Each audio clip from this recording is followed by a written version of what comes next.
Jerome Henderson adjusted his tie one final time as his government sedan pulled away from Ronald Reagan Washington National Airport. The weight of the classified briefcase beside him served as a constant reminder of the urgent congressional testimony awaiting him just 40 minutes away on Capitol Hill. What he couldn't have anticipated was that a routine traffic stop would transform into a confrontation that would expose the very corruption he was preparing to testify about. Before we dive into this shocking story of racial profiling at the highest levels of government, drop a comment letting me know where you're watching from around the world. Hit that like button and subscribe if you believe that justice should be blind to skin color, especially when it comes to those sworn to protect and serve. Now buckle up as we explore how one moment of prejudice nearly derailed a critical FBI operation and exposed a web of corruption that reached the highest corridors of power. The morning sun cast long shadows across the Virginia highways as Jerome Henderson reviewed his testimony notes one final time. His driver, Special Agent Andre Phillips, navigated the familiar route from the airport with practiced efficiency. Jerome's mind was focused entirely on the classified operation he was about to reveal to Congress, an investigation that had consumed the past 18 months of his life and threatened to bring down several high-ranking officials. "Sir, we should arrive with 20 minutes to spare," Andre announced, checking his watch. "Traffic is lighter than expected for a Tuesday morning." Jerome nodded, his attention still fixed on the documents spread before him. The investigation into police corruption networks had started small, a routine inquiry into evidence tampering in a Baltimore precinct. But like pulling a thread from a sweater, each discovery had unraveled more of a vast conspiracy involving law enforcement agencies across multiple states, illegal surveillance programs, and the systematic targeting of minority communities. What made this case particularly sensitive was the involvement of several congressional allies who had been inadvertently compromised by the very corruption they had voted to investigate. Jerome's testimony would not only expose the criminal network but also potentially embarrass powerful political figures who had unknowingly provided cover for these activities. The sedan's emergency radio crackled to life, drawing both men's attention. "All units, be advised we have reports of a suspicious individual in the vicinity of the congressional building. Subject described as a black male, approximately 6 feet tall, carrying a briefcase. Approach with caution." Andre frowned, reaching for the radio. "That's a pretty vague description for a suspicious person alert," he commented. Jerome looked up from his papers, a familiar knot forming in his stomach. After 25 years in law enforcement, he had learned to recognize the subtle ways racial bias manifested in official communications. "How many black men carrying briefcases do you think are in Washington, D.C. on any given Tuesday morning?" he asked rhetorically. "Probably several thousand," Andre replied with a slight smile, understanding his boss's point. "Should I call ahead to let Capitol Security know we're en route?" Before Jerome could respond, flashing red and blue lights filled their rear window. Andre glanced at his speedometer, confirming he was driving exactly the speed limit, and checked his mirrors to ensure all their vehicle's lights were functioning properly. "What's this about?" Andre wondered aloud, beginning to slow down. Jerome gathered his classified documents and secured them in his briefcase. "Let's find out. Pull over safely, but keep the engine running. I want to be able to leave immediately after this is resolved." The government sedan came to a stop on the shoulder of Route 395, just 8 miles from the Capitol building. In the side mirror, Jerome watched as a Virginia State Police cruiser parked behind them, followed by a second unmarked vehicle. 2 officers emerged from the first car. A tall, stocky white man with graying temples who walked with the swagger of someone accustomed to authority, and a younger Hispanic officer who appeared more cautious. Officer Bradley Cooper, according to his badge, approached the driver's side window with his hand resting casually on his service weapon. His partner, Officer Maria Santos, took position near the rear of the vehicle, providing backup but also blocking any quick exit from the scene. "License and registration," Cooper demanded without preamble, not bothering to explain the reason for the stop. Andre handed over the requested documents through the window. "May I ask why we were pulled over, officer? We weren't speeding and all our equipment is functioning properly." Cooper barely glanced at the paperwork before focusing his attention on Jerome in the passenger seat. "Sir, I need you to step out of the vehicle." Jerome raised an eyebrow. "On what grounds?" "We received reports of suspicious activity. You match the description of someone we're looking for." The absurdity of the situation wasn't lost on Jerome. Here he was, the director of the Federal Bureau of Investigation, being treated as a suspect based on nothing more than his race and the fact that he was carrying a briefcase in the nation's capital. "Officer Cooper," Andre interjected, reading the nameplate on the man's uniform, "this is FBI Director Jerome Henderson. We're en route to provide testimony to Congress on a matter of national security."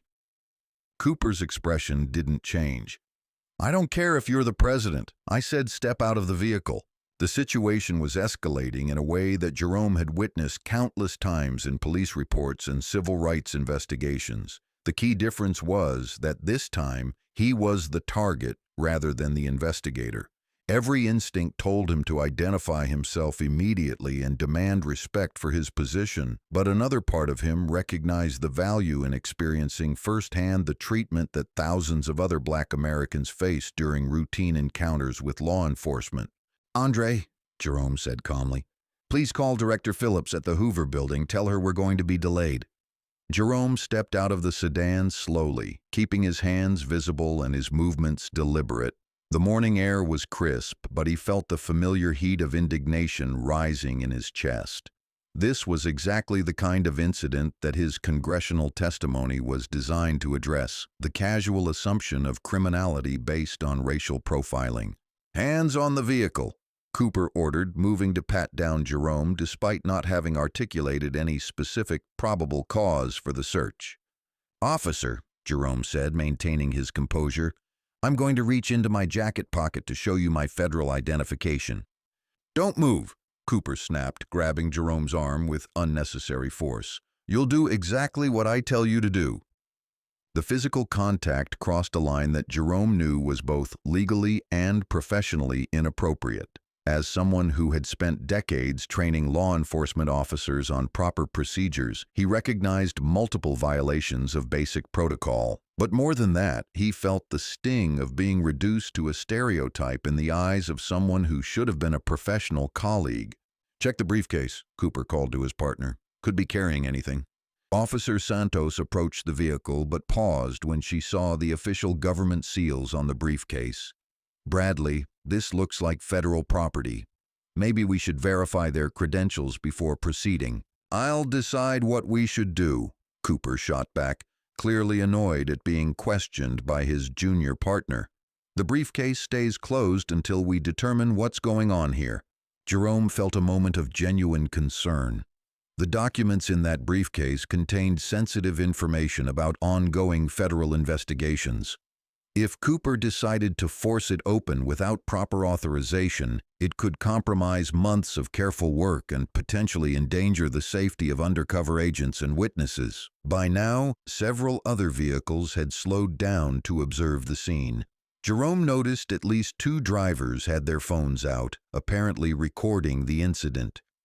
In an age of viral videos and social media justice, he realized this encounter would likely become public knowledge, regardless of how it ended. "Officer Cooper," Jerome tried one more time, "I strongly recommend that you verify our identities before this situation escalates further.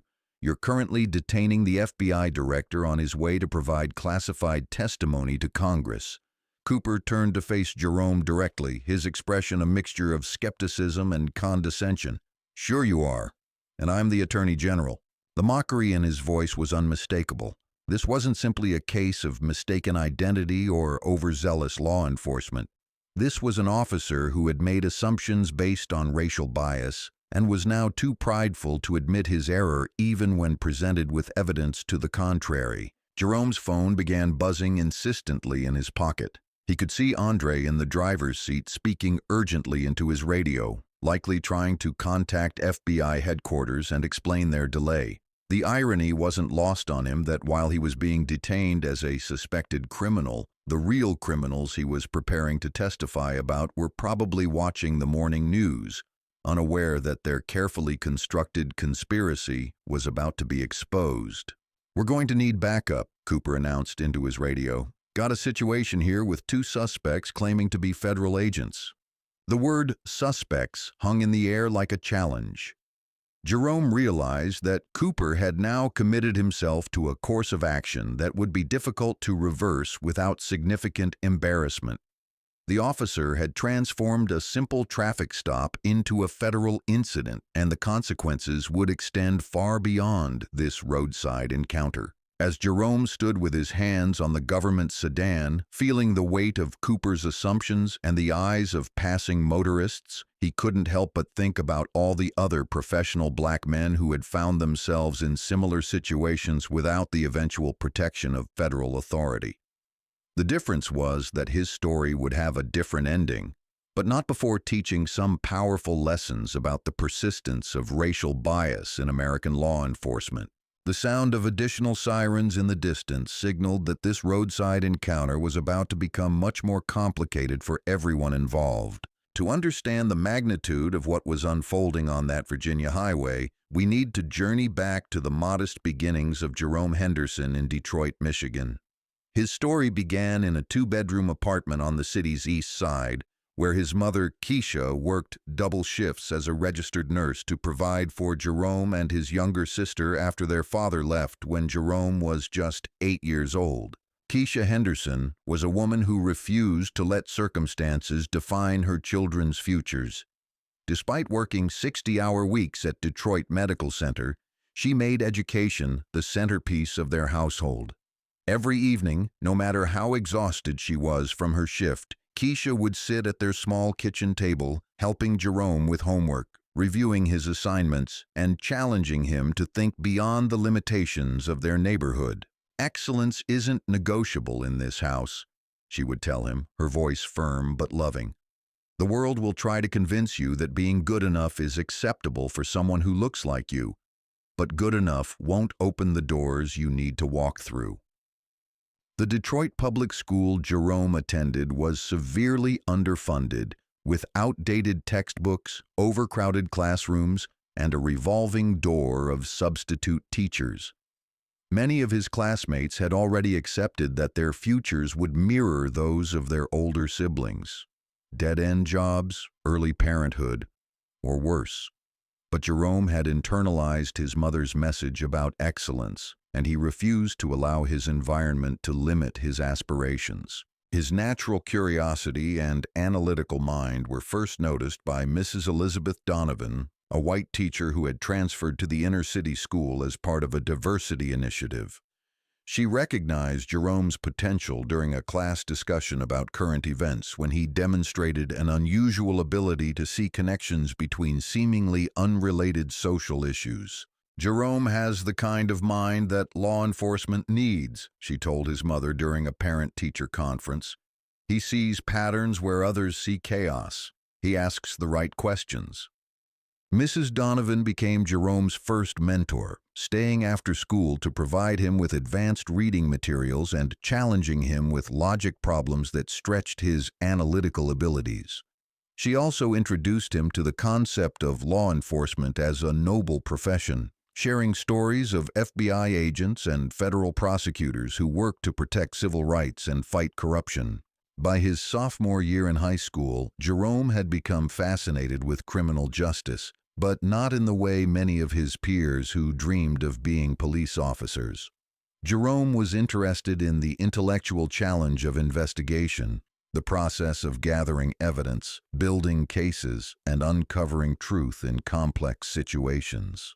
His academic excellence earned him a full scholarship to Howard University, where he majored in criminal justice with a minor in psychology. At Howard, Jerome was exposed to a different perspective on law enforcement than the one he had developed in Detroit. His professors, many of whom were former federal agents and prosecutors, taught him about the historical tensions between law enforcement and communities of color. Understanding the problem is the first step toward becoming part of the solution, Professor James Alexander told his Introduction to Criminal Justice class. Those of you who choose careers in law enforcement have an opportunity and an obligation to change the system from within. Jerome took that challenge seriously. During his junior year, he applied for and was accepted into the FBI's Honors Internship Program, one of only 12 students selected nationwide. The internship placed him in the FBI's Baltimore field office, where he worked on white-collar crime investigations under the supervision of Special Agent Lisa Thompson. Agent Thompson, a 20-year veteran of the Bureau, recognized Jerome's potential immediately. Henderson has the unique combination of analytical skills and cultural competence that the Bureau desperately needs, she wrote in her evaluation. He can see patterns that others miss because he understands communities that others fear. The internship experience solidified Jerome's decision to pursue a career with the FBI, but it also opened his eyes to the challenges he would face as a black agent in a predominantly white organization. During his time in Baltimore, he witnessed subtle forms of bias in how cases were prioritized, how suspects were approached, and how community relationships were managed. Upon graduation from Howard, Jerome was accepted into the FBI Academy at Quantico. The rigorous 20-week training program tested not only his physical and intellectual abilities, but also his resilience in the face of both overt and subtle discrimination from some instructors and fellow trainees. "Henderson, you sure you're cut out for this?" one instructor asked after a particularly challenging firearms exercise. "Maybe you'd be more comfortable in community policing?" The comment stung, but it also motivated Jerome to excel in every aspect of his training. He graduated second in his class, earning the respect of even his harshest critics. His first assignment was to the FBI's Organized Crime Unit in Chicago, where he spent 5 years learning the intricacies of federal investigation from some of the Bureau's most experienced agents. Jerome's rise through the ranks was marked by a series of high-profile successes. His work on a multi-state corruption investigation earned him promotion to supervisory special agent. His leadership of a task force targeting domestic terrorism led to his appointment as assistant special agent in charge. Each promotion came with increased responsibility and increased scrutiny from those who questioned whether his advancement was based on merit or diversity initiatives. The answer came in the form of results. Under Jerome's leadership, the FBI's success rate in complex investigations increased significantly.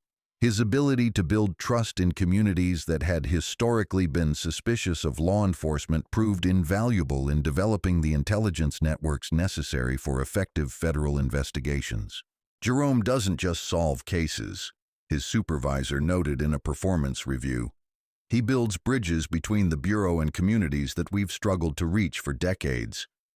By age 40, Jerome had been appointed as Executive Assistant Director, making him one of the highest-ranking African Americans in FBI history.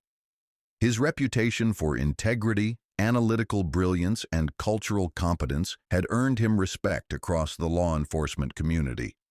When the previous FBI director was forced to resign amid scandal, Jerome was the unanimous choice of the selection committee. His confirmation hearings were remarkably smooth, with bipartisan support from senators who had worked with him on various investigations.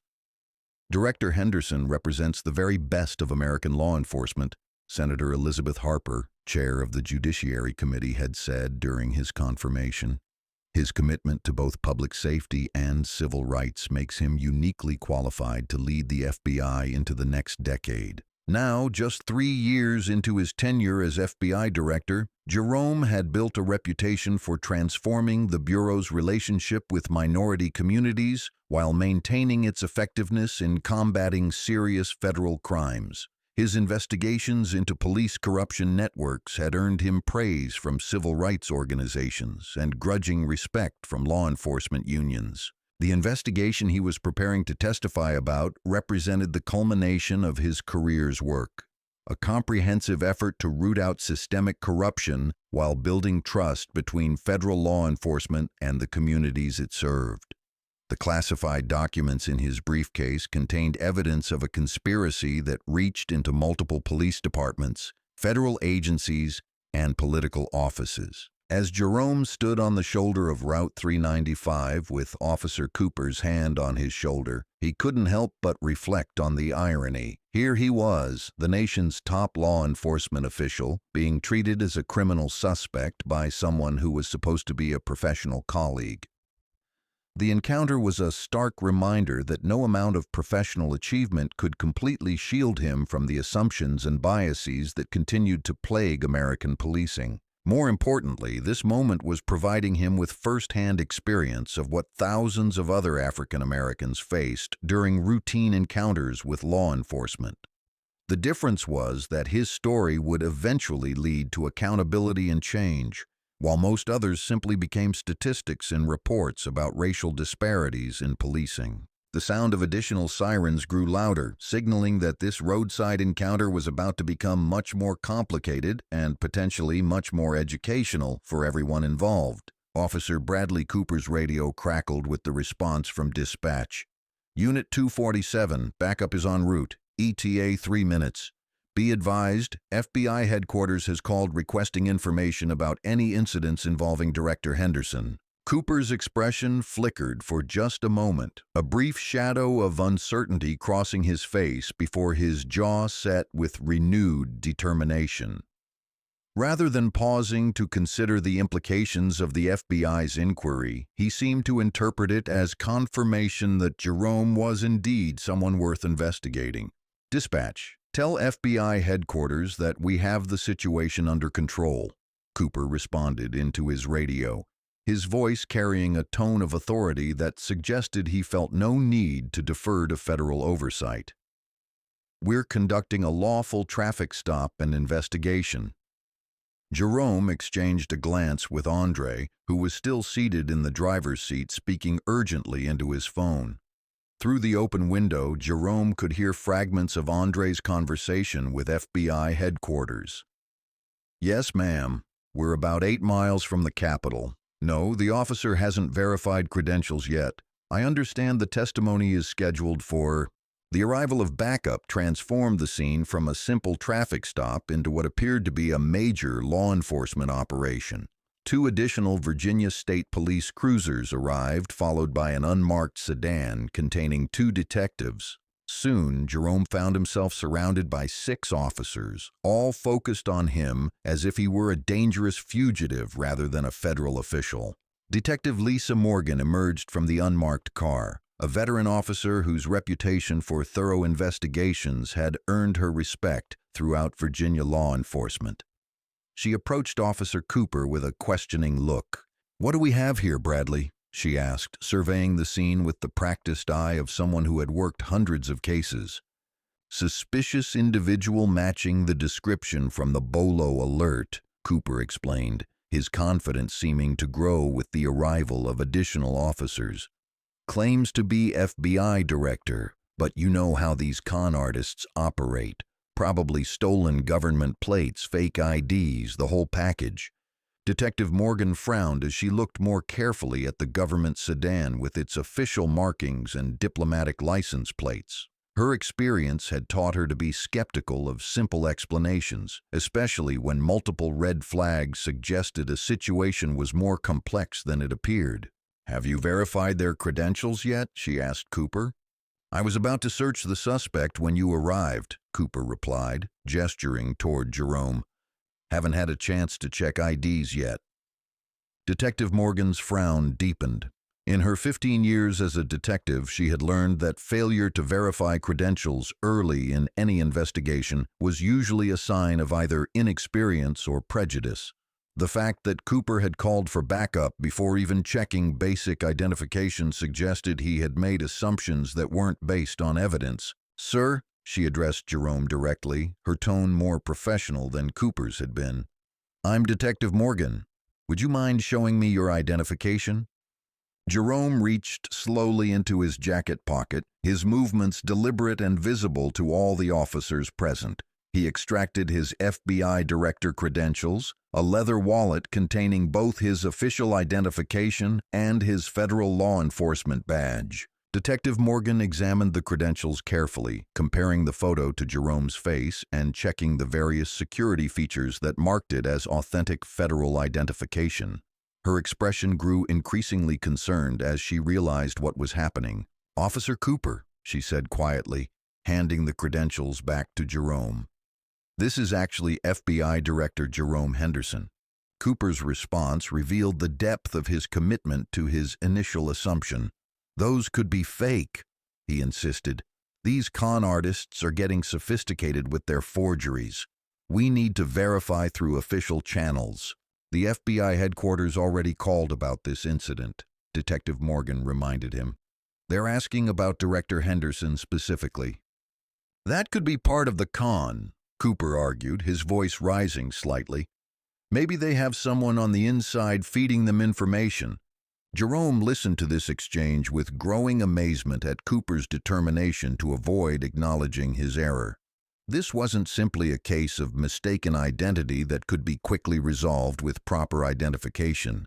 This had become a psychological battle where Cooper's pride and prejudices were preventing him from accepting evidence that contradicted his initial assumptions. Andre stepped out of the sedan, having finished his phone conversation with FBI headquarters. "Detective," he addressed Morgan, "I just spoke with Deputy Director Jasmine Martinez at the Hoover Building. She's requesting that this situation be resolved immediately so Director Henderson can proceed to his congressional testimony." "Congressional testimony?" Detective Morgan asked, now clearly understanding the magnitude of the situation. "The director is scheduled to testify before the House Judiciary Committee in exactly 37 minutes, Andre explained. "He's carrying classified materials related to a major federal investigation." Cooper's face was beginning to flush red with a combination of anger and embarrassment. Rather than backing down, he seemed determined to justify his actions by escalating the situation further. "I don't care who he claims to be or who's calling on his behalf," Cooper announced loudly enough for all the officers to hear. "We have protocols to follow, and I'm going to follow them completely." He turned to address Jerome directly. "Sir, you're going to need to come with us to the station for proper verification. Your vehicle will be impounded pending investigation." Detective Morgan stepped forward, placing a hand on Cooper's arm. "Bradley, that's not necessary. I've verified his credentials and FBI headquarters has confirmed his identity. We need to let him go." Cooper shook off her hand. "You don't outrank me on traffic stops, Lisa. This is my investigation." The power struggle between Cooper and Detective Morgan was now playing out in front of multiple officers and with Jerome as an unwilling participant. Jerome recognized the dangerous dynamic. Cooper had painted himself into a corner where backing down would require admitting not just error but prejudice, while Detective Morgan was trying to prevent a minor incident from becoming a major embarrassment for Virginia law enforcement. Jerome's phone rang, the distinctive ringtone indicating a call from FBI headquarters. He looked at Cooper. "May I answer this call from my office?" "No phone calls until we get this sorted out," Cooper replied curtly. "Officer Cooper," Jerome said, his voice carrying the authority of someone accustomed to being obeyed. "That call is likely from my deputy director regarding my congressional testimony. Preventing me from communicating with my office could be interpreted as interfering with a federal investigation." The mention of potential federal charges seemed to give Cooper pause, but only briefly. "Nice try, but I'm not intimidated by legal threats. You'll make your phone calls from the station after we've verified everything properly." Andre stepped closer to Detective Morgan, speaking quietly but urgently. "Detective, I need you to understand something. The director is carrying classified documents related to an investigation into police corruption networks.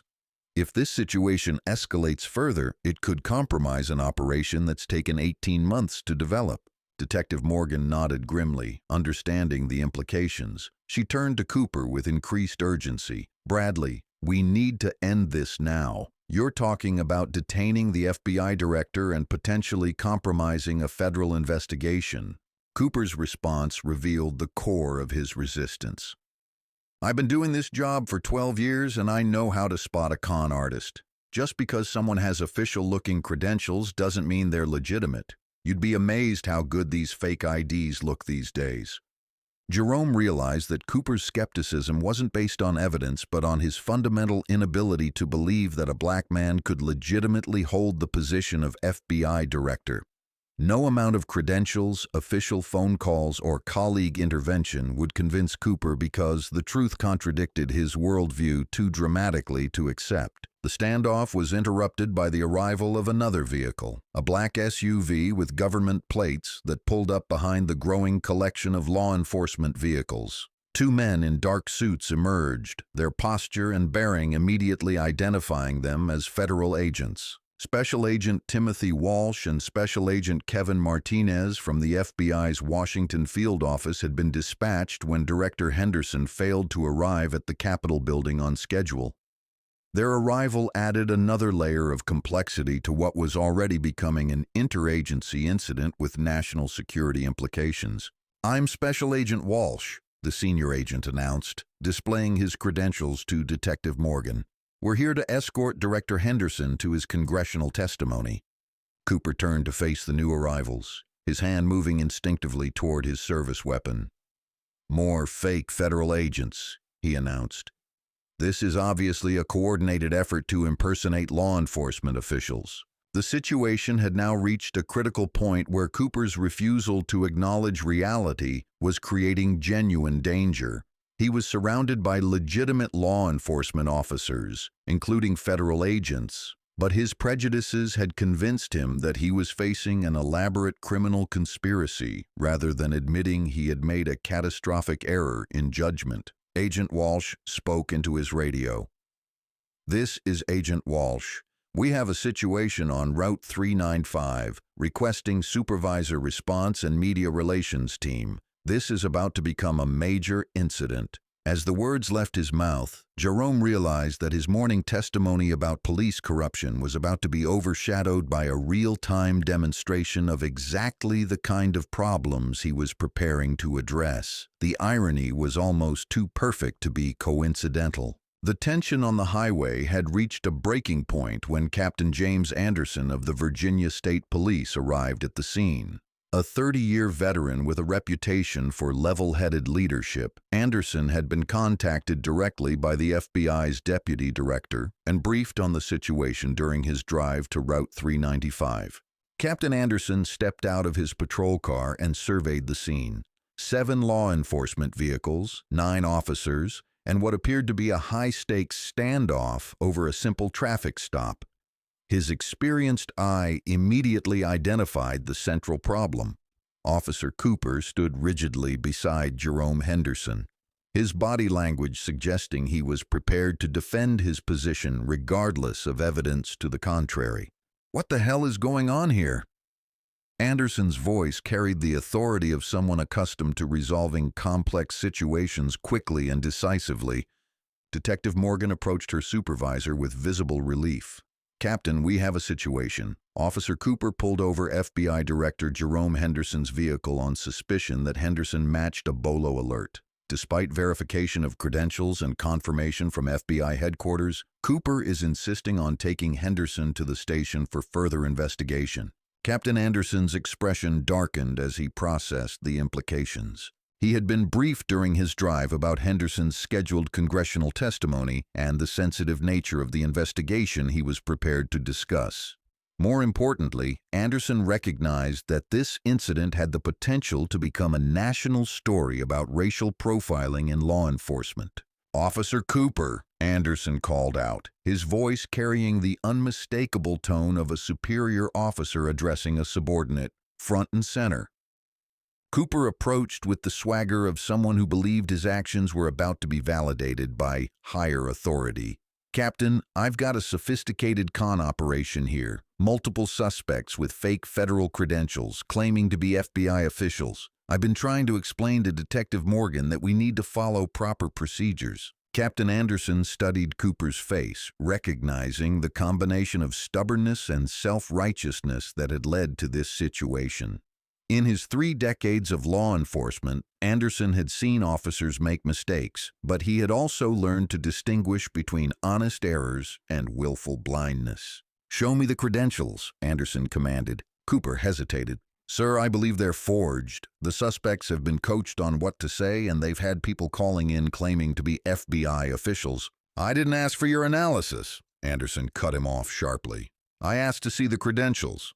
Jerome stepped forward and presented his FBI director identification to Captain Anderson, who examined it with the thoroughness of someone trained in document verification.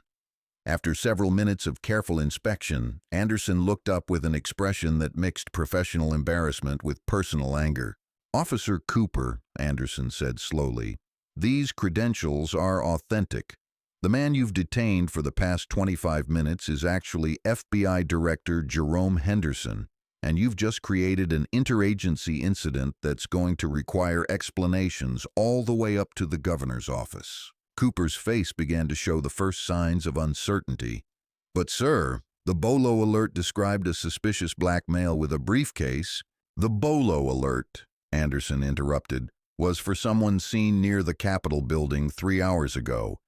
This traffic stop is 8 miles away from that location, and you've provided no evidence linking Director Henderson to any actual suspicious activity." The weight of Anderson's words seemed to penetrate Cooper's defensive wall for the first time. His certainty began to crumble as he realized he had built his entire justification on assumptions rather than facts. Special Agent Walsh stepped forward to address Captain Anderson directly. "Captain, Director Henderson was scheduled to begin his congressional testimony 12 minutes ago. The House Judiciary Committee is waiting, along with classified materials that are critical to an ongoing federal investigation." Anderson nodded grimly. "Director Henderson, on behalf of the Virginia State Police, I offer my sincere apologies for this incident. You're free to go immediately." But Jerome Henderson had made a decision during the past half hour that would transform this roadside encounter into something much more significant. Rather than simply accepting the apology and rushing to his testimony, he chose to use this moment as a teaching opportunity. "Captain Anderson," Jerome said, his voice calm but carrying unmistakable authority, "I appreciate your intervention, but I think it's important that we address what actually happened here before I leave." Jerome turned to face Officer Cooper directly.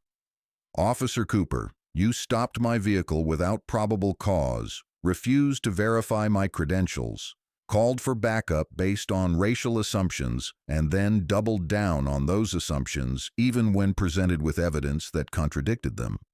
That's not a mistake. That's a pattern of behavior that demonstrates exactly the kind of systemic bias my congressional testimony is designed to address." Cooper's face flushed red, but whether from anger or embarrassment was unclear. "I was following protocols." "No," Jerome interrupted firmly. "You were following prejudices. Your protocols require you to verify credentials when presented with them. Your protocols require you to communicate with dispatch when federal agencies call for information. Your protocols do not allow you to detain someone indefinitely based solely on their race and the assumption that they don't belong in a government vehicle." The gathered officers listened in uncomfortable silence as the FBI director provided what amounted to a real-time training session on racial profiling and police misconduct. Several of the younger officers looked genuinely uncomfortable, perhaps recognizing similar patterns in their own behavior or that of colleagues. Detective Morgan spoke up. "Director Henderson, I want to apologize for not intervening more forcefully earlier in this situation. I knew something was wrong, but I should have been more assertive in correcting it." Jerome nodded appreciatively. "Detective Morgan, your instincts were correct, but this situation illustrates one of the fundamental problems we face in law enforcement. Even when individual officers recognize misconduct, the culture often makes it difficult to challenge colleagues effectively." Captain Anderson was already calculating the administrative and legal implications of the incident. "Director Henderson, what can we do to address this situation appropriately?" Jerome considered the question carefully.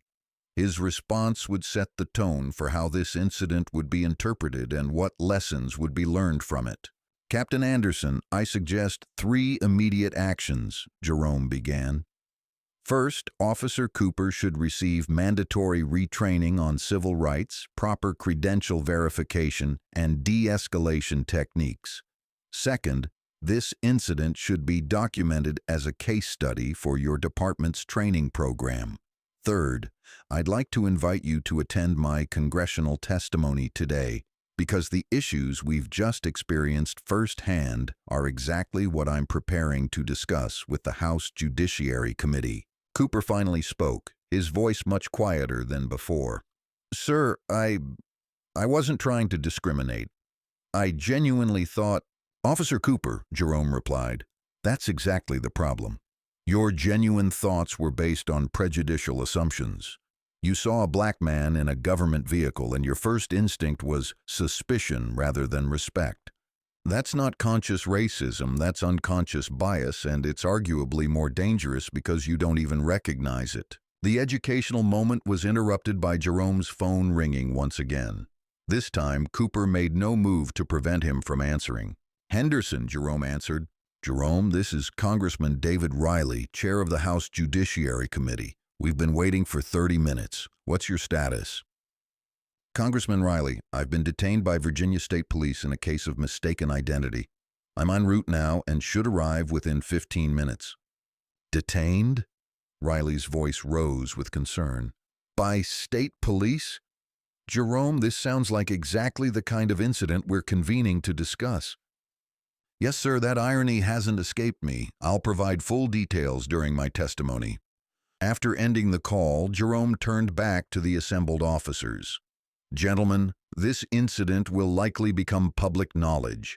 How it's interpreted will depend largely on how honestly and professionally you address it going forward. Captain Anderson nodded grimly.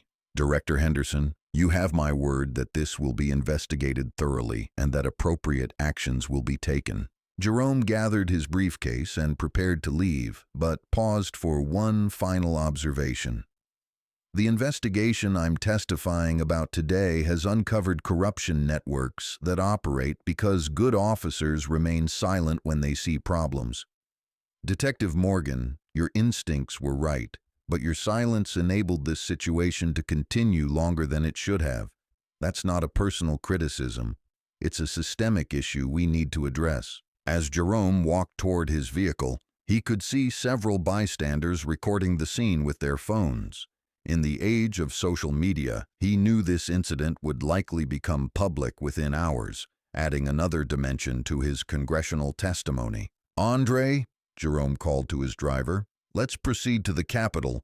We have some explaining to do to Congress about what just happened here. As their sedan pulled away from the scene, Jerome couldn't help but reflect on the perfect irony of the situation. He was heading to testify about systemic problems in American policing and had just experienced those problems firsthand. The incident would add a powerful personal dimension to his prepared remarks about racial bias in law enforcement.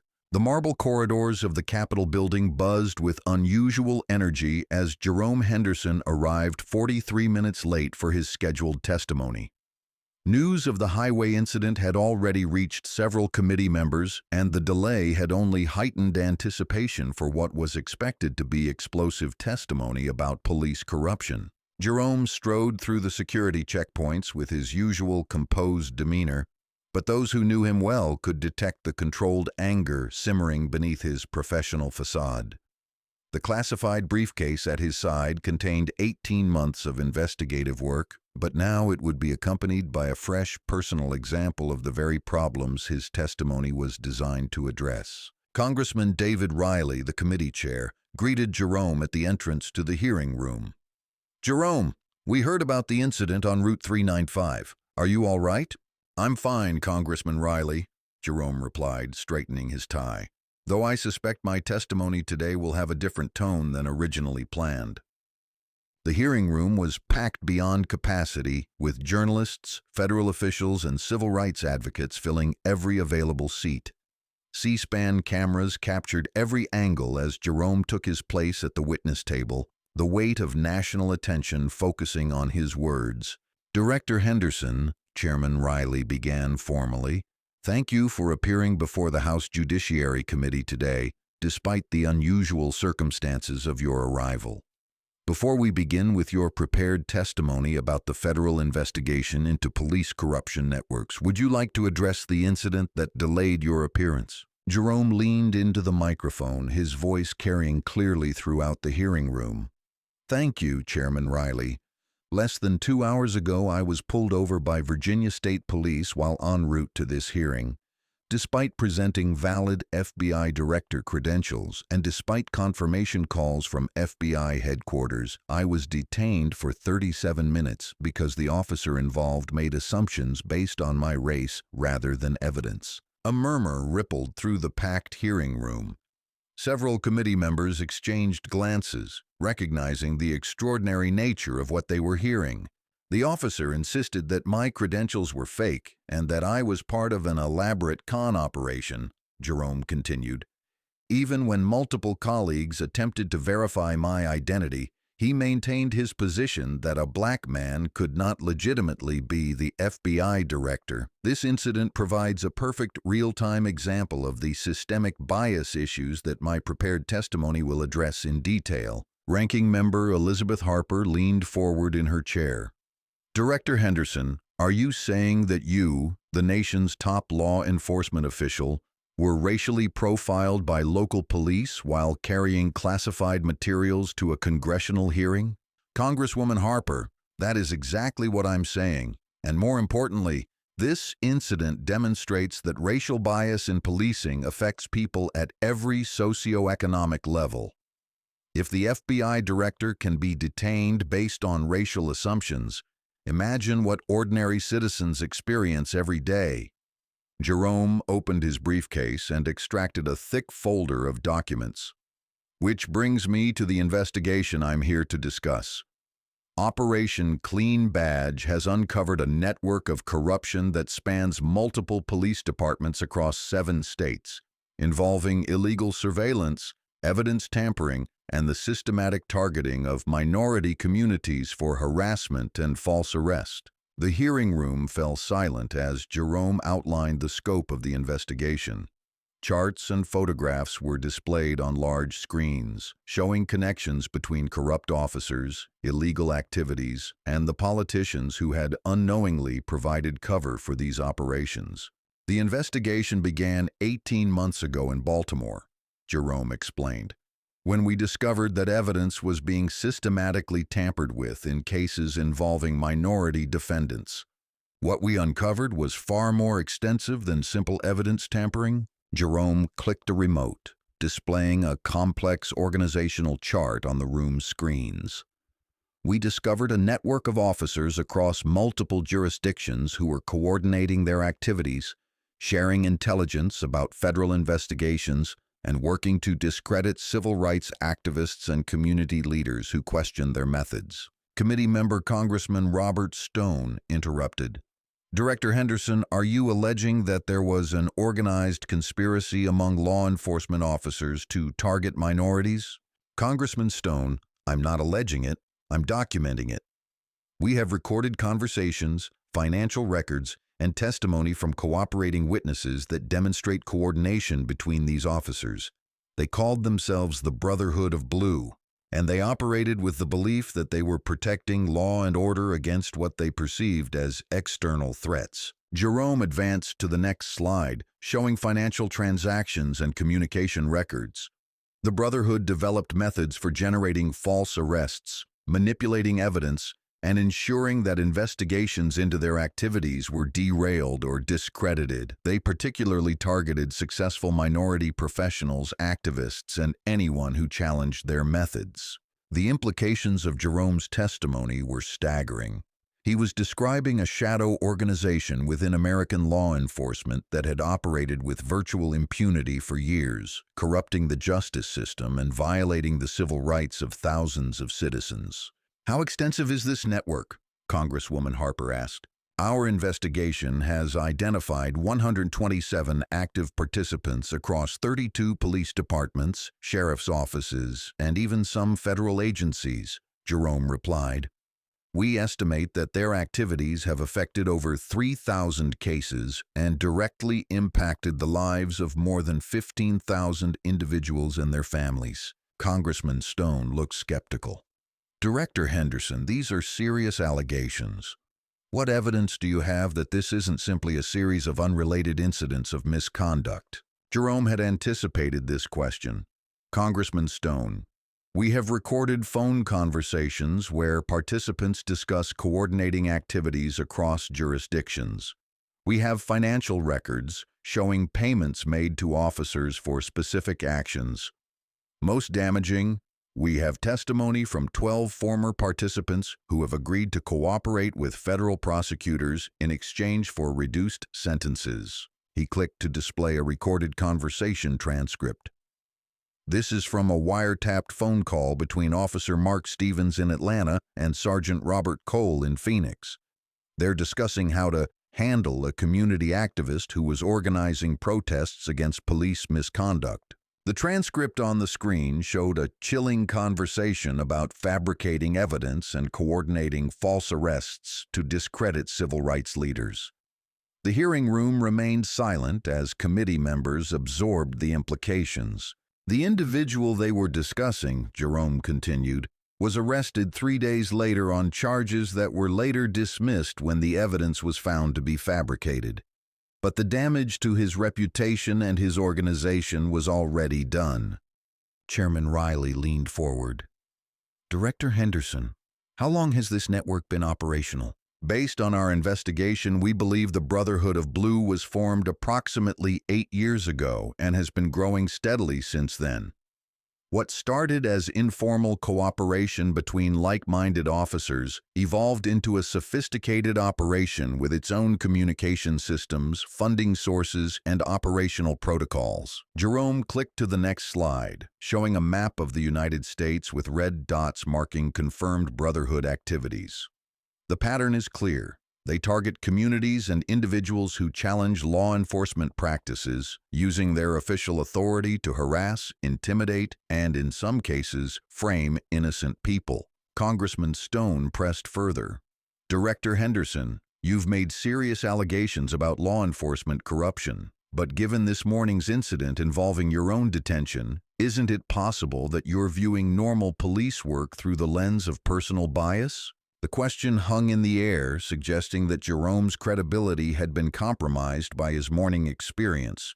Several committee members looked uncomfortable with Stone's implication, but Jerome had been expecting this challenge. Congressman Stone, the investigation I'm describing began 18 months ago, long before this morning's incident. The evidence I'm presenting was gathered through traditional investigative methods: surveillance, financial analysis, and witness testimony. This morning's experience didn't create bias. It provided confirmation of patterns we had already documented. Jerome stood and walked to the display screen, pointing to specific entries on the organizational chart. Officer Bradley Cooper, who detained me this morning, appears in our investigation records. He has been in contact with Brotherhood members and has used similar tactics in previous incidents involving minority professionals. The revelation sent a shock through the hearing room. Jerome hadn't just experienced random misconduct. He had encountered a member of the very network he was investigating. Are you saying that this morning's incident was connected to your investigation? Congresswoman Harper asked. I'm saying that Officer Cooper's behavior fits the exact pattern we've documented in Brotherhood activities. Whether he knew about my testimony today or was simply acting on ingrained bias is something our investigation will determine.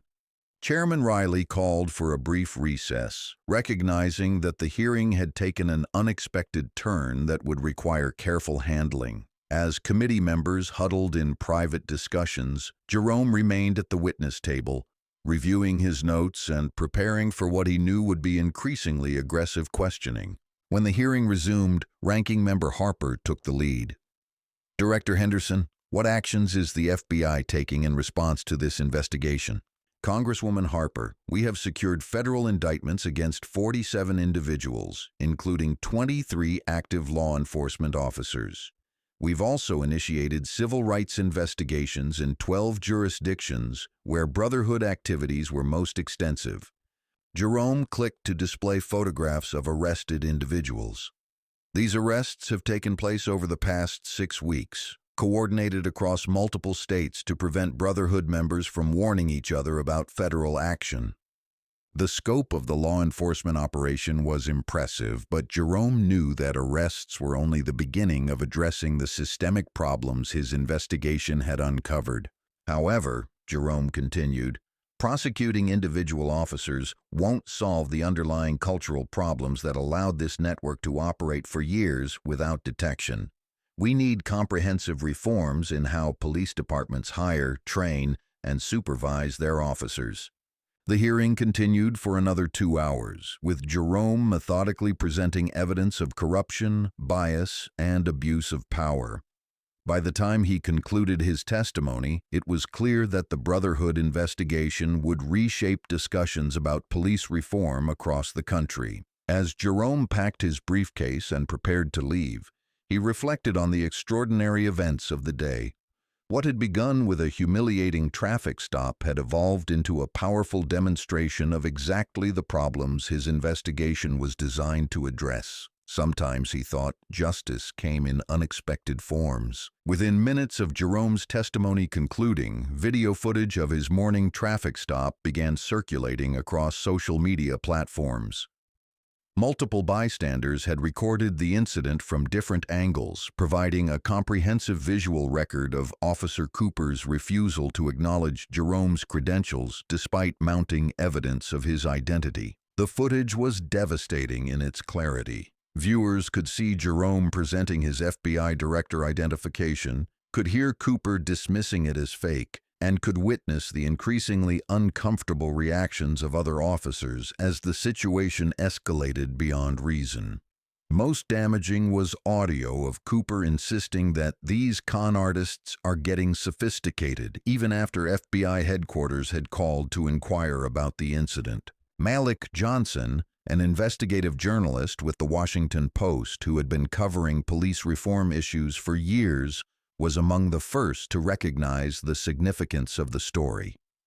He had attended Jerome's congressional testimony and immediately understood the connection between the morning incident and the broader corruption investigation. This isn't just about one bad traffic stop, Malik explained during a live television interview that evening.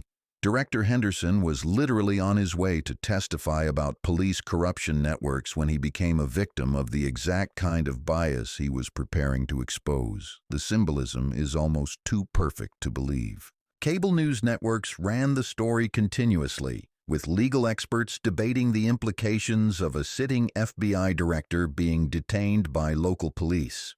The incident raised uncomfortable questions about the persistence of racial bias in law enforcement and the extent to which even the most accomplished African Americans remained vulnerable to discriminatory treatment. CNN's legal analyst Rebecca Torres captured the broader significance during her evening commentary.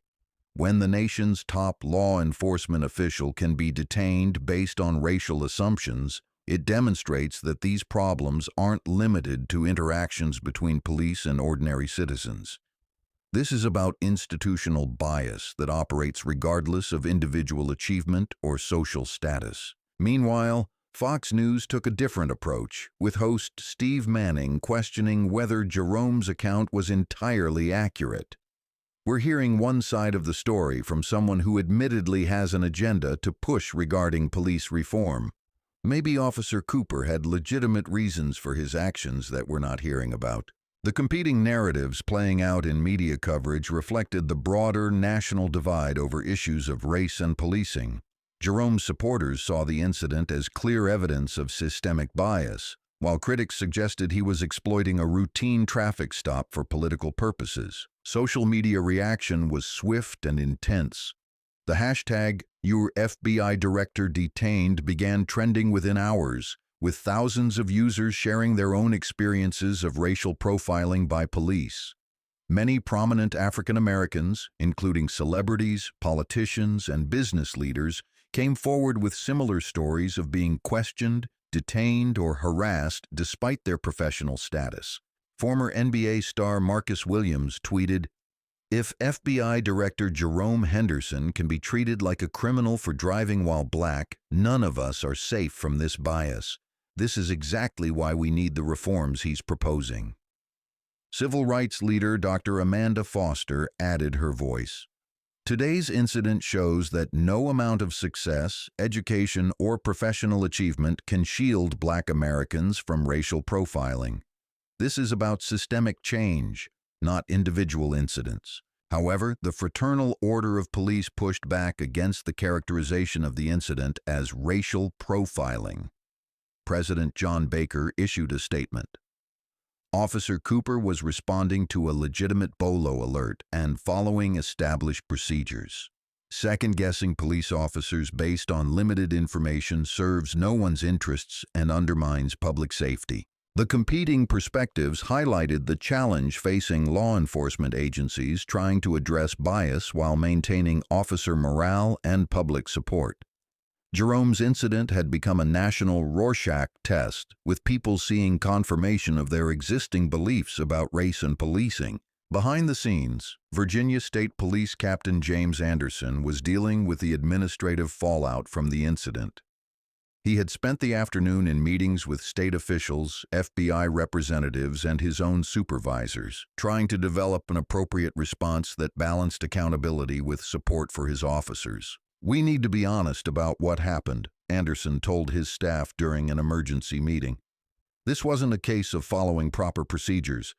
This was an officer making assumptions based on bias, and we need to address that directly."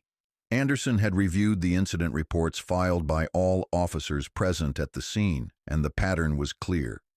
Cooper had made his decision to detain Jerome within minutes of the traffic stop, before conducting any meaningful investigation or verification of credentials. His subsequent refusal to accept evidence contradicting his assumptions demonstrated a level of bias that required serious intervention. The Virginia State Police issued a formal statement later that evening.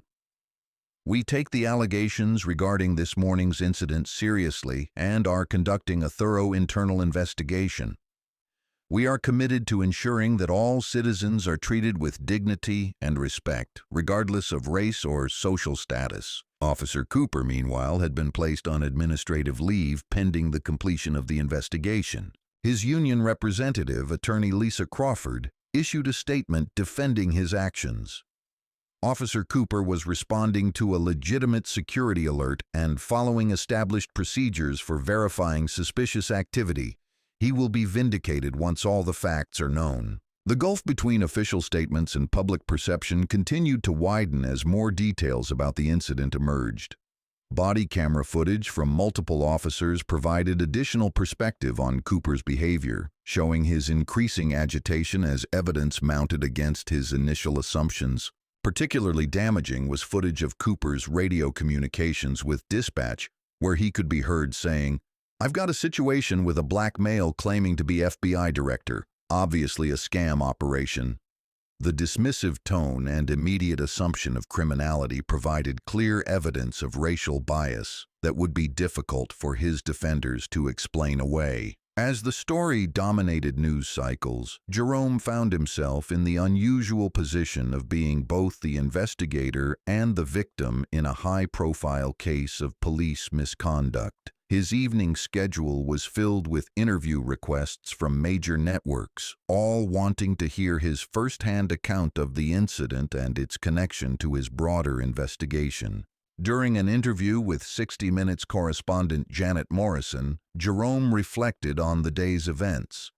"What happened to me this morning happens to thousands of Black Americans every year. The difference is that my story will be heard, investigated, and potentially lead to meaningful change. Most victims don't have that platform or those resources." Morrison pressed him on whether he believed the incident was connected to his investigation. "Director Henderson, is it possible that Officer Cooper knew about your testimony and deliberately tried to delay or intimidate you?" Jerome considered the question carefully. "That's something our investigation will determine. What I can say is that Officer Cooper's behavior fits the exact pattern we've documented in Brotherhood activities: the immediate assumption of criminality, the refusal to consider evidence, and the escalation of routine encounters into confrontational situations. The interview provided Jerome with an opportunity to connect his personal experience to the broader systemic issues his investigation had uncovered. By the time it aired 3 days later, public opinion had largely shifted in favor of viewing the incident as clear evidence of the problems Jerome's testimony had outlined. Corporate sponsors of police training programs began reaching out to the FBI, offering resources for developing new anti-bias curricula. Civil rights organizations praised Jerome's measured response to the incident, noting that his professionalism under pressure had made it difficult for critics to dismiss his experience as an overreaction. Most significantly, the incident had provided a powerful human face to the statistics and case studies that typically dominated discussions of police reform. Jerome's experience demonstrated that racial bias in policing wasn't just an abstract policy issue. It was a reality that could affect anyone, regardless of their position or achievements. As the media storm continued to build around the incident, Jerome prepared for the next phase of his investigation. The Brotherhood corruption network was still operational, and bringing its members to justice would require sustained focus despite the distractions created by his newfound role as a symbol of police reform. The irony wasn't lost on him that being racially profiled had actually strengthened his credibility in addressing racial bias in law enforcement. Sometimes, he reflected, the most powerful testimony came not from prepared statements, but from lived experience. 3 weeks after the highway incident, Jerome Henderson sat in the FBI's secure conference room reviewing the latest developments in Operation Clean Badge. The media attention from his detention had produced an unexpected benefit. Dozens of additional witnesses had come forward with information about Brotherhood activities, significantly expanding the scope of the federal investigation. Special Agent Jasmine Roberts, the lead investigator on the case, spread a series of documents across the conference table. Director, the Cooper incident opened floodgates we hadn't anticipated. We've received over 400 tips from people who believe they were targeted by Brotherhood members, and we've been able to verify corruption in 12 additional jurisdictions. Jerome studied the expanded organizational chart, noting how the network had grown beyond their original estimates. What's our status on the indictments? We're up to 73 individuals charged, including 34 active officers and 12 supervisors who were providing cover for Brotherhood activities, Roberts replied. The most significant development is that we've identified the network's leadership structure. She pointed to photographs at the top of the organizational chart. Captain Richard Stone of the Atlanta Police Department appears to be the national coordinator. He's been using encrypted communications to coordinate activities across state lines and has been funneling money from illegal activities to fund Brotherhood operations. The scope of the conspiracy was staggering.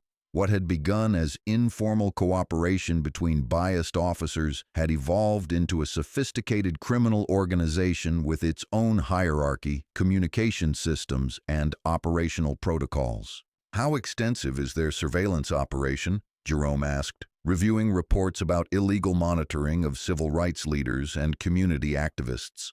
Far more extensive than we initially realized, Roberts admitted.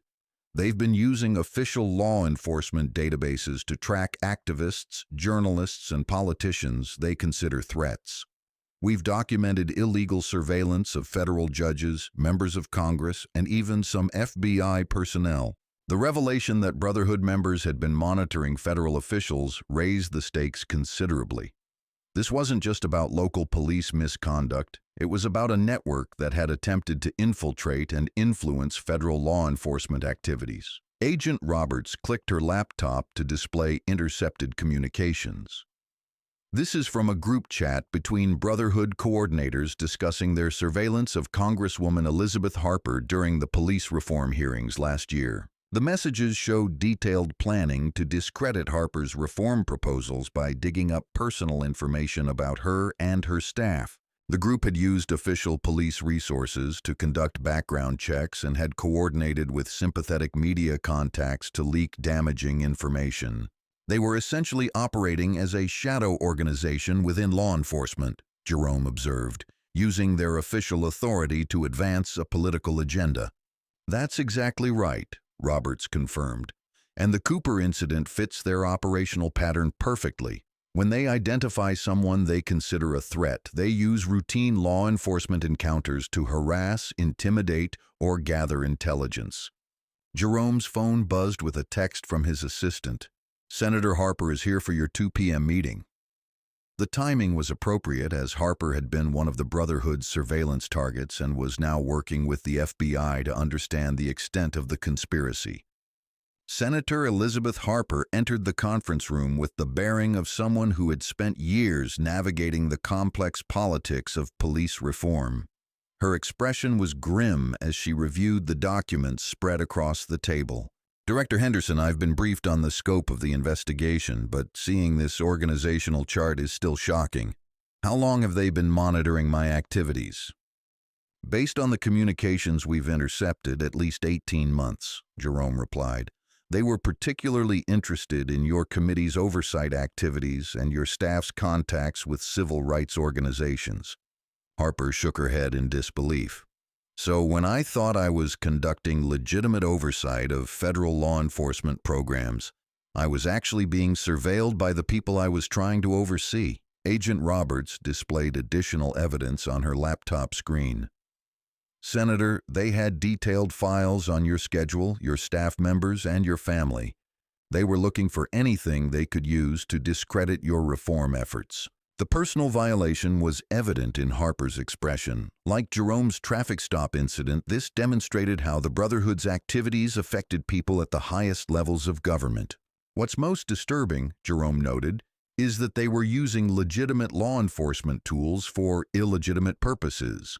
Database searches, surveillance equipment, and interagency communications were all being weaponized against American citizens exercising their constitutional rights." Harper leaned forward, studying the financial records spread across the table. "How were they funding these operations?" "That's where it gets interesting," Roberts explained. "They were skimming money from asset forfeiture funds, taking bribes from criminal organizations in exchange for information about investigations, and even selling access to law enforcement databases. The corruption was more extensive than simple bias or misconduct. The Brotherhood had become a criminal enterprise that happened to operate within law enforcement agencies, using their official authority to enrich themselves while pursuing a political agenda." "Director Henderson," Harper asked, "what's the timeline for bringing this network down completely?" Jerome considered the question carefully. "We're making arrests in coordinated sweeps to prevent members from destroying evidence or warning each other. But dismantling an organization this sophisticated will take months, and rebuilding trust in the affected communities will take years." The challenge wasn't just prosecuting individual criminals, it was addressing the institutional failures that had allowed the Brotherhood to operate undetected for so long. Every police department, sheriff's office, and federal agency that had been infiltrated would need comprehensive reforms to prevent similar networks from developing in the future. Agent Roberts presented another folder of documents. "We've also discovered that the Brotherhood was actively recruiting new members through social media and private forums. They had a sophisticated propaganda operation designed to convince officers that civil rights activists and reform advocates were threats to public safety. The recruitment materials were professionally produced and psychologically sophisticated, playing on officers' legitimate concerns about their safety while gradually introducing more extreme ideological content. New recruits were slowly indoctrinated into the belief that they were warriors fighting against forces that sought to destroy law enforcement. This explains how they were able to grow so rapidly," Jerome observed. "They weren't just recruiting corrupt officers. They were creating them by providing ideological justification for bias and misconduct." Harper studied the recruitment materials with the eye of someone who had seen similar propaganda in other contexts. This is classic radicalization methodology. They start with legitimate concerns and gradually introduce more extreme content until people are willing to break the law in service of what they believe is a higher cause. The parallel to domestic terrorism investigations wasn't lost on anyone in the room. The Brotherhood had used the same psychological techniques employed by extremist groups, but had applied them within law enforcement agencies where members had access to weapons, surveillance tools, and legal authority. Jerome's experience on the highway 3 weeks earlier had provided a perfect example of how Brotherhood ideology manifested in real-world encounters. Officer Cooper hadn't simply made a mistake. He had acted on beliefs that had been systematically reinforced through exposure to Brotherhood propaganda. The good news, Roberts reported, is that the publicity from the Cooper incident has made it much easier to identify Brotherhood members. Their communications have increased as they try to coordinate responses to the investigation, which has given us additional intelligence about their operations. Several Brotherhood members had made the tactical error of discussing their activities in communications that were subject to legal surveillance. Their panic about the federal investigation had led them to abandon operational security, providing FBI investigators with evidence that would have taken months to gather through traditional methods. "How many total members do we estimate?" Harper asked. "Based on current intelligence, approximately 300 active participants across 45 jurisdictions," Roberts replied. "But that number includes sympathizers who provide information and resources without directly participating in illegal activities." The network's reach was national in scope, with concentrations in areas where police unions had resisted reform efforts and where political leadership had been hostile to civil rights oversight. The Brotherhood had effectively created a parallel law enforcement structure that operated according to its own rules and priorities. Jerome stood and walked to the window looking out at the Washington skyline. "Senator Harper, the most important question isn't how many people we arrest. It's how we prevent something like this from happening again. The systemic reforms required to address Brotherhood influence would need to go far beyond traditional police training and oversight. The network had exploited weaknesses in hiring practices, supervision protocols, and interagency communication that existed in law enforcement agencies across the country." "Director Henderson," Harper replied, "I think we need to schedule additional hearings to explore the full scope of this conspiracy. The American people deserve to understand how extensive this network became and what we're doing to prevent its resurrection." As the meeting concluded, Jerome reflected on how his personal experience with Officer Cooper had evolved into a national conversation about the nature of police corruption and reform. The incident that had initially seemed like a frustrating delay in his day had become a catalyst for exposing one of the most extensive law enforcement conspiracies in American history. The investigation was far from over, but the momentum was clearly in favor of transparency and accountability. For the first time in months, Jerome felt optimistic that meaningful change was not only possible, but inevitable. 6 months after the highway incident, Jerome Henderson found himself in the unusual position of being both FBI director and witness in one of the most significant police corruption trials in American history. The federal courthouse in Alexandria, Virginia, was packed with journalists, civil rights advocates, and law enforcement officials as the first wave of Brotherhood trials began. Officer Bradley Cooper sat at the defendant's table, his once confident demeanor replaced by the anxious expression of someone facing the possibility of federal prison. His attorney, Lisa Crawford, had built her defense around the argument that Cooper had been following legitimate procedures during the traffic stop, despite overwhelming evidence to the contrary. U.S. Attorney Rebecca Martinez opened the prosecution's case with a detailed overview of the Brotherhood network, using Cooper's actions as a specific example of how bias and corruption manifested in real-world encounters with citizens. "Ladies and gentlemen of the jury," Martinez began, "the defendant didn't simply make a mistake when he detained FBI Director Jerome Henderson. He acted on prejudices that had been systematically reinforced through his participation in a criminal conspiracy that targeted American citizens based on their race and their advocacy for civil rights. The prosecution's evidence was overwhelming.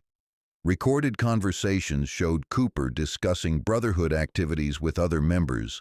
Financial records documented his receipt of payments from the organization, and his own body camera footage from the Henderson incident provided clear evidence of racial bias in his decision-making.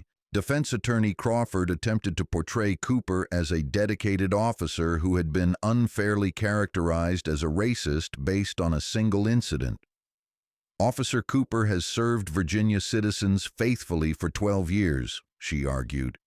He was responding to a legitimate security alert and following established procedures for investigating suspicious activity. However, Crawford's defense was undermined by evidence that Cooper had participated in Brotherhood activities for over 3 years, including the surveillance of civil rights activists and the coordination of harassment campaigns against community leaders who criticized police practices. Jerome took the witness stand on the third day of trial, providing detailed testimony about his detention and its connection to the broader Brotherhood investigation. His appearance drew national media attention, as it was rare for a sitting FBI director to testify as a victim in a criminal prosecution. Director Henderson, Prosecutor Martinez began, please describe what happened during your encounter with the defendant on Route 395. Jerome recounted the incident methodically, explaining how Cooper had refused to verify his credentials despite multiple opportunities to do so. The defendant's behavior wasn't consistent with standard law enforcement procedures. He had made up his mind about my identity based on assumptions rather than evidence. Crawford challenged Jerome during cross-examination, suggesting that he was using his position to unfairly target Cooper. Director Henderson, isn't it true that you've turned a routine traffic stop into a federal case because it serves your political agenda regarding police reform? Jerome's response was measured but firm. Ms. Crawford, Officer Cooper's actions violated federal civil rights laws and demonstrated patterns of behavior that are consistent with the criminal conspiracy we've been investigating.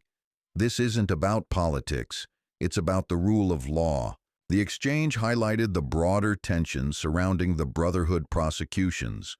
Defense attorneys consistently argued that their clients were being scapegoated for systemic problems in law enforcement, while prosecutors maintained that individual accountability was essential for meaningful reform. Dr. Amanda Foster, a prominent civil rights leader who had been surveilled by the Brotherhood, also testified during Cooper's trial. Her testimony provided context for understanding how Cooper's actions fit into a broader pattern of targeting successful African Americans. The traffic stop involving Director Henderson wasn't an isolated incident, Dr. Foster explained. It was part of a systematic effort to intimidate and harass Black professionals who challenged discriminatory practices in law enforcement. Foster's testimony was particularly powerful because she had been subjected to similar treatment by Brotherhood members in other jurisdictions. Her organization's files had been illegally accessed. Her personal information had been shared among network members, and she had been subjected to pretextual traffic stops and investigations designed to discourage her activism. The cumulative effect of witness testimony painted a picture of Cooper as someone who had been radicalized by Brotherhood ideology to the point where he genuinely believed that successful African Americans like Jerome Henderson were threats to public safety rather than citizens deserving of respect and protection. Brotherhood communications introduced as evidence showed Cooper discussing his belief that civil rights leaders were part of a conspiracy to undermine law enforcement. In one intercepted phone call, he referred to Henderson's congressional testimony as part of the anti-cop agenda and suggested that someone needs to show these people they can't attack police with impunity. The evidence suggested that Cooper's detention of Henderson had been motivated not just by racial bias, but by specific hostility toward Henderson's role in investigating police misconduct. This transformed the incident from a case of unconscious bias into deliberate retaliation against a federal official. Prosecutor Martinez used Cooper's own words to demonstrate his participation in the Brotherhood conspiracy.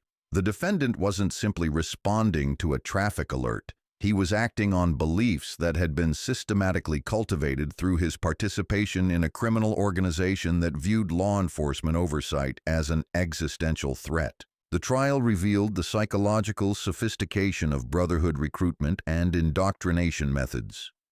Expert testimony from Dr. Michael Thompson, a specialist in organizational psychology, explained how the network had used techniques similar to those employed by cult organizations to gradually radicalize law enforcement officers. Brotherhood members were taught to view civil rights advocates, community activists, and reform-minded officials as enemies rather than citizens, Dr. Thompson testified. This psychological conditioning made it easier for them to justify illegal actions as necessary measures to protect law enforcement. Cooper's transformation from a presumably well-meaning officer to someone willing to violate federal civil rights laws demonstrated the power of ideological indoctrination when combined with institutional authority and group reinforcement. Defense attorney Crawford made a final attempt to humanize her client during closing arguments. Officer Cooper is not a monster. He's a dedicated public servant who made errors in judgment during a high-stress situation. However, Prosecutor Martinez's closing argument effectively dismantled that characterization. The defendant's actions weren't errors in judgment. They were the predictable result of his participation in a criminal conspiracy that taught him to view successful Black Americans as inherently suspicious and threatening. The jury deliberated for just 6 hours before returning guilty verdicts on all charges, including civil rights violations, conspiracy, and obstruction of justice. Cooper was sentenced to 4 years in federal prison, a penalty that sent a clear message about the seriousness of using official authority to violate constitutional rights. Jerome attended the sentencing hearing, not out of vindictiveness, but to emphasize the importance of accountability in restoring public trust in law enforcement. When given an opportunity to address the court, he spoke about the broader implications of the case. "Your Honor, this case isn't really about Officer Cooper, or even about what happened to me personally. It's about ensuring that law enforcement officers understand that they are public servants, not warriors fighting against the communities they're sworn to protect." Cooper's sentencing was the first in a series of prosecutions that would ultimately result in over 200 convictions of Brotherhood members and associates. Each trial provided additional evidence of the network's scope and sophistication, building public support for the comprehensive reforms that Jerome had proposed in his congressional testimony. The legal proceedings also provided a forum for victims of Brotherhood activities to tell their stories publicly, creating a powerful record of how systematic bias and corruption had affected thousands of American citizens. Their testimony helped shift public opinion in favor of meaningful police reform rather than superficial changes designed to appease critics without addressing underlying problems. As Jerome left the courthouse after Cooper's sentencing, he was approached by a young Black attorney who had been following the case closely. "Director Henderson, I wanted to thank you for not just fighting this case, but for using it to highlight the broader issues we face." Jerome nodded, recognizing that individual prosecutions were only the beginning of the work required to address systemic bias in law enforcement. "The real work starts now," he replied. "Prosecuting criminals is easier than changing cultures, but both are necessary if we're going to make meaningful progress." The Cooper trial had demonstrated that accountability was possible, but the harder challenge of institutional reform still lay ahead. Jerome's experience had evolved from personal humiliation to national symbol, but the ultimate test would be whether the attention and outrage generated by his case could be sustained long enough to create lasting change. 1 year after the highway incident, Jerome Henderson stood before the International Association of Chiefs of Police annual conference, addressing an audience of law enforcement leaders from across the United States and several foreign countries. His speech represented a remarkable transformation in how police reform was being discussed at the highest levels of law enforcement. "Chief Harrison, distinguished colleagues," Jerome began, "12 months ago, I was detained on a Virginia highway by an officer who refused to believe that a black man could legitimately be FBI director. Today, that incident has become a catalyst for the most comprehensive reform of American policing in a generation." The audience of police chiefs, sheriffs, and federal officials listened with the attention reserved for speakers whose credibility had been earned through both professional achievement and personal experience. Jerome's unique position as someone who had been both victim and investigator gave his words particular weight. "The Brotherhood investigation has resulted in 247 convictions across 52 jurisdictions," Jerome continued. "But prosecuting corrupt officers is only the beginning. The real challenge is transforming the institutional culture that allowed such a network to operate undetected for years." Jerome clicked a remote to display statistics on the conference room screens. "In the past year, we've implemented new protocols in 127 police departments that were infiltrated by Brotherhood members. These reforms go beyond traditional sensitivity training to address the fundamental assumptions officers make about the communities they serve." Chief Patricia Harrison of the Denver Police Department, who had invited Jerome to speak, leaned forward with interest. Her department had been one of the first to voluntarily adopt the FBI's new anti-corruption protocols after discovering that 3 of her officers had been Brotherhood participants. "Director Henderson," Chief Harrison interjected, "what's been the most effective element of the reform program?" Jerome advanced to the next slide, showing data from pilot programs across the country. "Surprisingly, it's not the high-tech solutions or the additional oversight mechanisms. The most effective intervention has been mandatory community engagement assignments where officers work directly with civil rights organizations and community leaders they might otherwise view with suspicion. The concept was revolutionary in its simplicity. Instead of trying to change officers' attitudes through classroom instruction, the program required them to spend time working alongside the very people Brotherhood propaganda had taught them to fear and distrust. Officer Maria Santos, who was present during my detention, volunteered for our pilot program in Virginia," Jerome explained.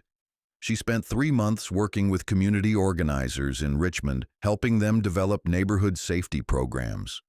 Her perspective on police-community relations was completely transformed.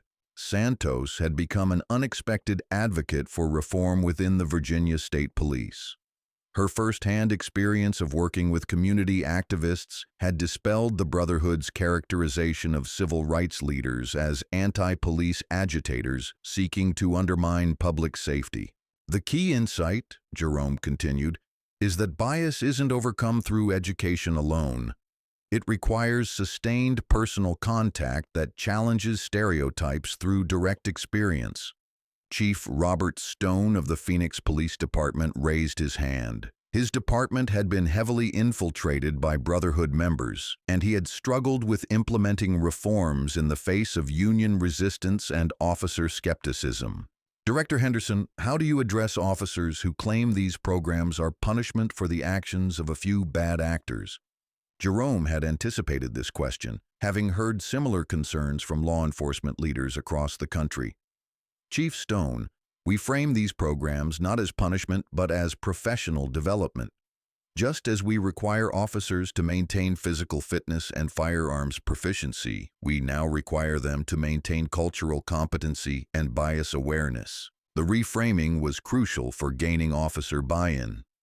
Rather than characterizing reform as remedial training for problematic officers, the programs were presented as advanced professional skills that enhanced officer effectiveness and safety. "Officers who complete our community engagement program report higher job satisfaction, better relationships with the communities they serve, and fewer complaints filed against them," Jerome noted, displaying additional statistics. "These aren't just feel-good measures. They're practical tools that make policing more effective." The data was compelling. Departments that had implemented comprehensive reform programs had seen significant reductions in excessive force incidents, civilian complaints, and officer-involved misconduct. More importantly, they had seen improvements in community cooperation with investigations and overall public trust in law enforcement. Jerome's presentation was interrupted by a question from Chief David Martinez of the San Antonio Police Department. Director Henderson, what about officers who resist these programs or who might be sympathetic to Brotherhood ideology? That's where accountability becomes crucial, Jerome replied. We've developed early warning systems that flag officers whose behavior patterns suggest potential bias or misconduct. Rather than waiting for major incidents, we intervene with additional training, supervision, or reassignment. The early warning systems used data analytics to identify officers who generated disproportionate numbers of complaints from minority citizens who used force more frequently during encounters with people of color, or who showed patterns of behavior consistent with bias-motivated policing. Most importantly, Jerome emphasized, we've established clear consequences for officers who refuse to participate in reform programs or who continue to demonstrate biased behavior. The days of treating discrimination as a minor policy violation are over. Several chiefs nodded in agreement, recognizing that meaningful reform required both positive incentives and negative consequences. The Brotherhood investigation had demonstrated that tolerance for bias and misconduct inevitably led to more serious corruption and civil rights violations. Chief Harrison asked about the federal government's role in supporting local reform efforts. Director Henderson, what resources is the FBI providing to departments that want to implement these programs voluntarily? Jerome outlined the comprehensive support package the FBI had developed in partnership with the Department of Justice.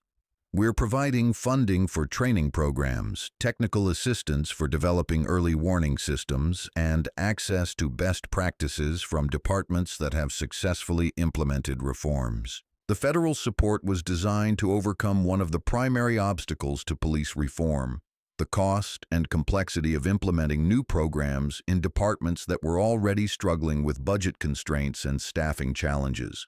We're also providing legal protection for officers who report misconduct by colleagues, Jerome added. One of the Brotherhood's most effective tactics was intimidating officers who might have been willing to speak out against bias and corruption. The Whistleblower Protection Program was modeled on successful anti-corruption efforts in other contexts, recognizing that institutional change required insiders who were willing to challenge problematic behavior even when it was tolerated or encouraged by supervisors. As Jerome's presentation concluded, the audience of law enforcement leaders engaged in the kind of substantive discussion about reform that would have been unthinkable before the Brotherhood investigation. The combination of criminal prosecutions and positive reform models had created momentum for change that extended far beyond the departments directly affected by the corruption network. Chief Harrison offered closing remarks that captured the transformation in attitude among progressive law enforcement leaders. Director Henderson's experience reminds us that we cannot afford to treat bias and discrimination as someone else's problem. Every officer, every department, and every leader has a responsibility to ensure that all citizens receive equal protection and equal respect. The conference marked a turning point in how police reform was discussed within law enforcement circles. Rather than defensive resistance to outside criticism, there was growing recognition that meaningful change was necessary to maintain public trust and professional credibility. As Jerome packed his materials after the presentation, he was approached by a young black officer from the Detroit Police Department. Director Henderson, I wanted to thank you for what you've done. Before the Brotherhood investigation, I felt isolated in my department when I tried to speak out about bias. Now I feel like I have allies and support. The personal impact of the reform movement was as important as the institutional changes.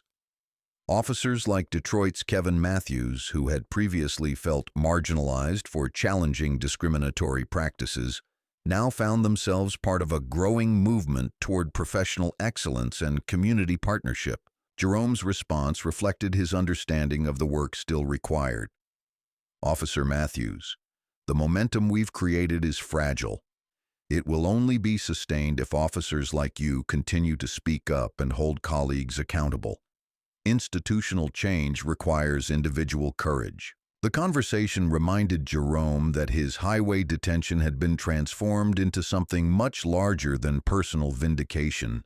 It had become a catalyst for examining and changing fundamental assumptions about the relationship between law enforcement and the communities it served.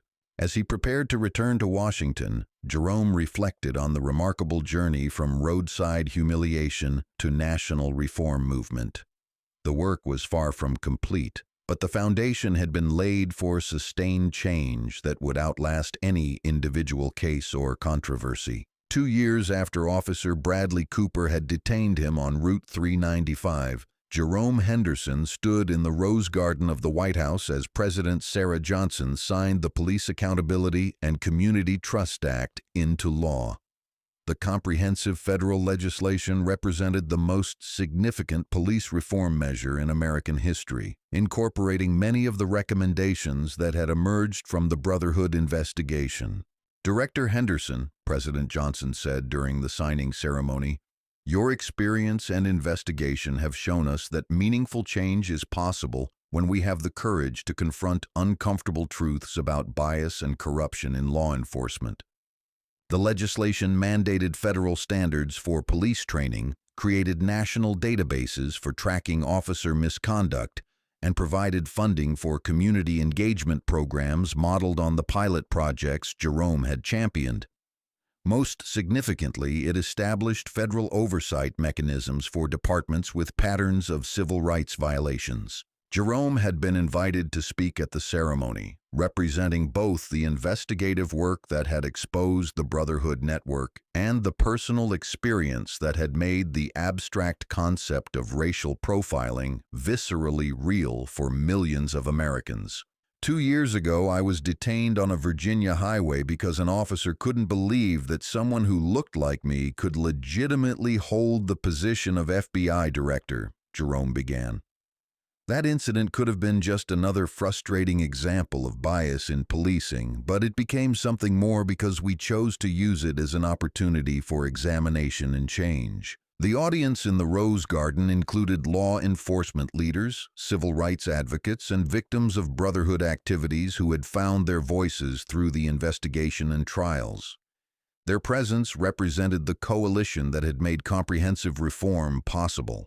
The Brotherhood investigation resulted in 312 convictions, but more importantly, it sparked a national conversation about the difference between justice and law enforcement. Jerome continued, "We learned that it's possible to maintain public safety while also ensuring equal treatment and respect for all citizens." Jerome's remarks highlighted the data that demonstrated the success of reform efforts. Crime rates had not increased in jurisdictions that had implemented comprehensive bias training and community engagement programs. In fact, many had seen improvements in both public safety and police-community relations. Senator Elizabeth Harper, who had championed the legislation in Congress, approached Jerome after the ceremony. "Director Henderson, I want you to know that your testimony 2 years ago changed everything for our committee. Having someone of your stature speak personally about racial profiling made it impossible for opponents to dismiss these issues as political rhetoric." Harper's observation captured one of the most significant aspects of Jerome's story. His professional credibility and measured response to discrimination had made it difficult for critics to characterize police reform as an anti-law enforcement agenda pushed by radical activists. As the ceremony concluded, Jerome was approached by Marcus Thompson, now a recent graduate of the FBI Academy who had been inspired to pursue federal law enforcement by Jerome's example. "Director Henderson, I wanted to thank you for showing that it's possible to change systems from within while maintaining integrity and professionalism." Thompson represented a new generation of law enforcement officers who viewed community partnership and bias awareness as core professional competencies rather than politically correct add-ons to traditional policing. His academy class had been the first to complete the new curriculum developed in response to the Brotherhood investigation. "Agent Thompson," Jerome replied, "the real test isn't what we accomplish in the spotlight of national attention. It's whether we maintain these standards and continue this work when the cameras are gone and the public has moved on to other issues." The challenge of sustaining reform momentum was real. Jerome had seen previous efforts at police reform lose energy as media attention faded and other priorities competed for public attention. The key to lasting change was institutionalizing new practices so thoroughly that they became part of normal operations rather than special programs. Later that evening, Jerome attended a dinner hosted by the National Association for the Advancement of Colored People to honor individuals who had contributed to police reform efforts. The gathering included dozens of people whose stories had emerged during the Brotherhood investigation, providing a collective narrative of how systematic bias had affected American communities. Dr. Amanda Foster, the civil rights leader who had been surveilled by Brotherhood members, offered remarks that captured the broader significance of the reform movement. Director Henderson's experience reminded us that discrimination affects people at every level of society. But more importantly, his response demonstrated that individual experiences can become catalysts for systemic change when we have the courage to speak truth to power. The dinner also recognized Officer Maria Santos, who had become a national spokesperson for police officers supporting reform efforts. Her transformation from reluctant witness to Brotherhood activities to advocate for community engagement programs illustrated the possibility of changing hearts and minds within law enforcement. "I was present when Director Henderson was detained and I knew it was wrong, but I didn't have the courage to speak up forcefully," Santos admitted during her remarks. "The community engagement program taught me that my job isn't just to enforce laws, it's to build relationships that make communities safer for everyone." Santos had become a trainer for other officers participating in community engagement programs, sharing her experience of how direct contact with civil rights leaders had changed her understanding of police-community relations. As the evening concluded, Jerome reflected on the remarkable transformation that had occurred since his highway detention. What had begun as a personally humiliating experience had evolved into a national movement that was reshaping American policing. The statistical evidence of progress was encouraging. Reported incidents of racial profiling had decreased by 34% in departments that had implemented comprehensive reform programs. Civilian complaints against police officers had dropped by 28% in reformed departments.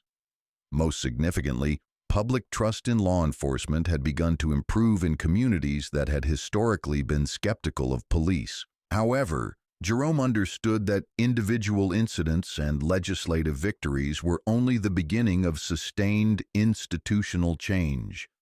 The real measure of success would be whether the reforms survived changes in political leadership, budget pressures, and the inevitable tendency of institutions to revert to previous practices. 3 months later, Jerome received a phone call that illustrated both the progress that had been made and the challenges that remained. Captain James Anderson of the Virginia State Police was calling to report that Officer Timothy Walsh, a new recruit who had expressed sympathy for Brotherhood ideology during background investigations, had been identified and dismissed before completing his training. Director Henderson, "Our new screening procedures caught this individual before he could cause harm," Anderson reported. "But it's a reminder that we need to remain vigilant about preventing the resurrection of networks like the Brotherhood."